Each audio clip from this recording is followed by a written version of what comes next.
नमस्कार दोस्तों, आज हम आपको लेके आए हैं गंगोत्री धाम, जो चारों धामों में से एक धाम है। यहाँ के लोग कहते हैं कि ये स्वर्ग समान है। तो आइए आपको भी मिलाते हैं एक ऐसे ही स्वर्ग से।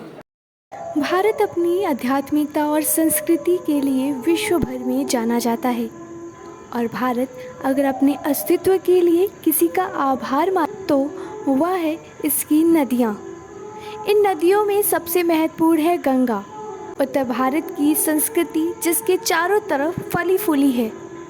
गंगा अपने विशाल रूप में भारत को सींचती हुई महासागर में जा मिलती है, पर इससे पहले वह कई शहर, तीर्थ स्थल और उपजाऊ धरती की जननी मानी जाती है। जाहिर सी बात है, गंगा को भारत में पूजा जाता है और इसके उद्गम स्थल को विशेष माना जाता है।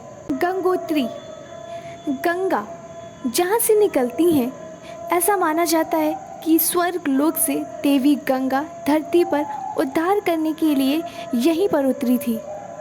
शिव जी ने गंगा को अपनी जटा में संचालित किया और उन्होंने नदी के रूप में गंगोत्री से बहना शुरू किया। गंगोत्री इसीलिए हिंदुओं का एक प्रमुख तीर्थ स्थल है और सालों भर यहाँ पर देश विदेश से पर्यटक आया करते हैं। धरती लोक पर राजा भागीरथी ने कई वर्षों की कठिन तपस्या की ताकि उनके मृतक पूर्वजों को गंगा के जल से मोक्ष प्राप्त हो जाए।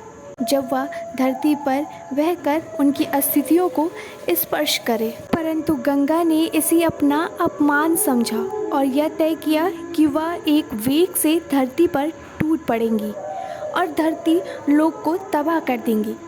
इसे रोकने के लिए ब्रह्मा ने शिव जी से प्रार्थना की और शिव जी हिमालय में उस स्थान पर आ गए जहाँ से गंगा धरती पर फूट पड़ने वाली थी। गंगा शिव जी के सर पर तीव्रता से गिरी, पर शिव जी ने उन्हें अपनी जटा में बांध लिया। शिव जी के स्पर्श से आकर गंगा शांत हो गई और उनका वेग कम हो गया। जटा से गंगा शांत रूप में धरती पर निकली और उनके जल से भीग कर भागीरथी के पूर्वज मोक्ष प्राप्त कर स्वर्गलोक को चले गए। भागीरथी के इन प्रयासों के कारण गोमुख से निकली हुई गंगा को भागीरथी के नाम से भी जाना जाता है। थोड़ी दूर बहने के बाद जब वे देवप्रयाग में अलकनंदा नदी से मिल जाती हैं तो वे गंगा कहलाती हैं।